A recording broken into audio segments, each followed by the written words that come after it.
So let's say I have a house with a parking space. The parking space is a bit far from my place, but still I own it. Everybody knows. And I have this neighbor whose house is closer to my parking lot. So he parks his car there without permission, and he would even dump a broken car there just to keep the space. So now that parking is getting more and more expensive, the neighbor simply decided that he wants to keep it for good. I tried to reason with him by telling him that I own the parking space. At first, he was willing to talk, but as it became clear that there was no arguing over ownership, he just walked away. He went and got the management office involved. But why would the management have a say over ownership? So they set up a trap by asking the office to measure the parking area and say things like whose house is it closer to, who can best put the space to use, blah blah blah. They are creating all this fuss, putting up this grand show in the hope that I would just give up and walk away. How ridiculous is this? 这事儿荒唐吧？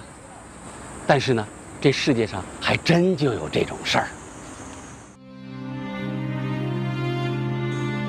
The Filipino Navy moved to illegally detain a Chinese fishing boat.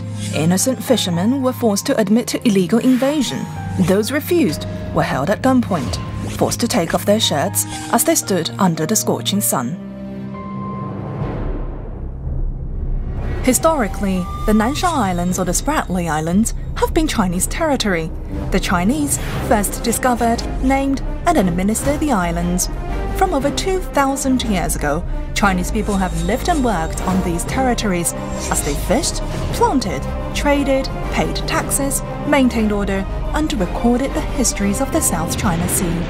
After the Second World War, according to the Cairo Declaration and the terms of Japanese surrender, the Chinese government recovered territorial control in the South China Sea from foreign invaders. In 1946, ceremonies were held as the Chinese authority on board the Allies' naval fleet formally reclaimed sovereignty over the Xisha and Nansha Islands.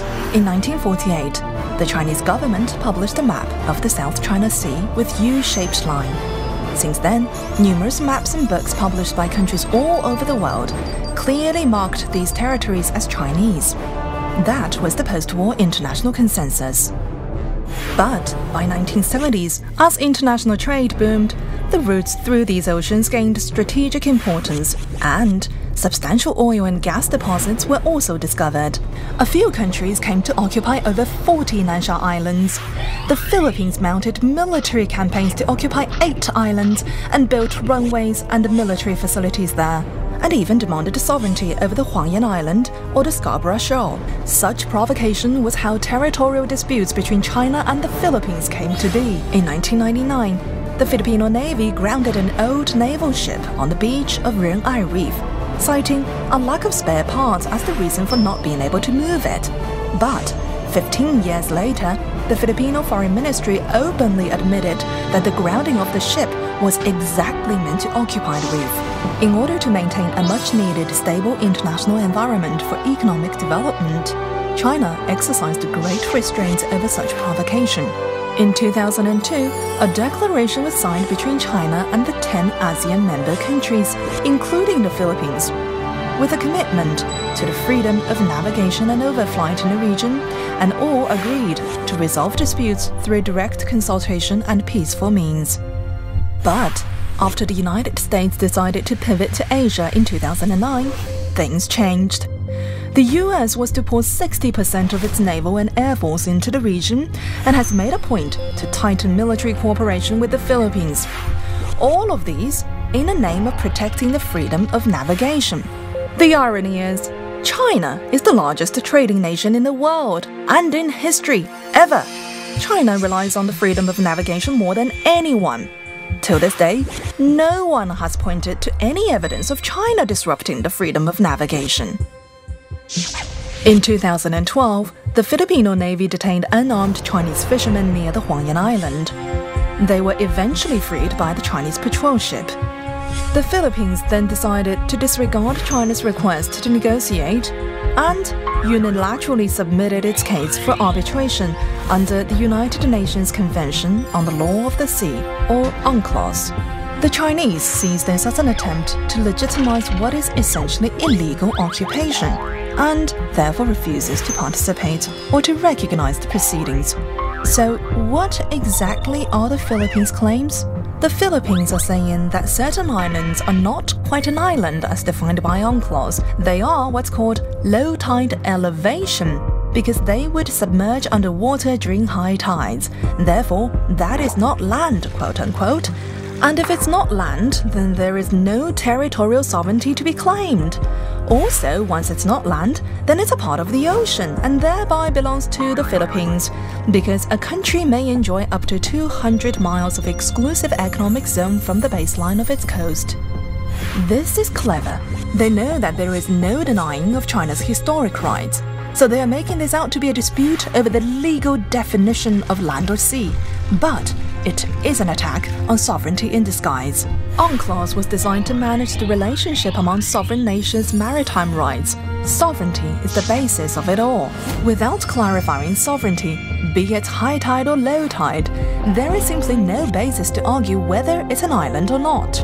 It would be nothing but a rock, with no standing in the court of international law. In fact, there has never been a case where the definition of a territorial feature was determined while bypassing the question of who owns it. So why would the Philippines need to draw up this elaborate case to put sovereignty dispute in disguise? Because UNCLOS does not have jurisdiction over territorial sovereignty. Respect for sovereignty is the foundation of international law. China has declared in 2006 that it would exclude disputes concerning not just sovereignty, but also maritime delimitation from compulsory arbitration under UNCLOS. In fact, more than 30 countries, including the UK, France and Russia, have made such declarations, and UNCLOS specifically allows for such exemptions. If China had taken part in this arbitration, it would greatly undermine the validity of UNCLOS and set precedents for others to simply bypass the fundamental building block of international law and to challenge sovereignty and to put in jeopardy this hard-earned post-war international order. China sees this arbitration as a typical case of abuse of international law. The truth is, the intention of UNCLOS is to encourage diplomatic talks. It is clearly stated that as long as direct talks are possible, compulsory arbitration is out of the question. China has repeatedly requested a dialogue with the Philippines, but to no avail. The Filipino government claimed that they were unable to resolve the issues through bilateral talks. But a former senior government official recently admitted that this was all a blatant lie. China has always insisted that direct talks are the best ways to resolve international disputes. 50 years ago, China had border disputes with 14 countries, but now 12 of the 14 have been successfully resolved through peaceful negotiations.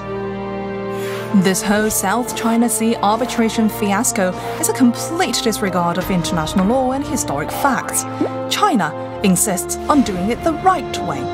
Disputes can be resolved peacefully. Confrontational policy and military threats do not lead to a better world. There is an old Chinese saying, a close neighbor is more reliable than a distant relative. We are neighbors, so let's talk.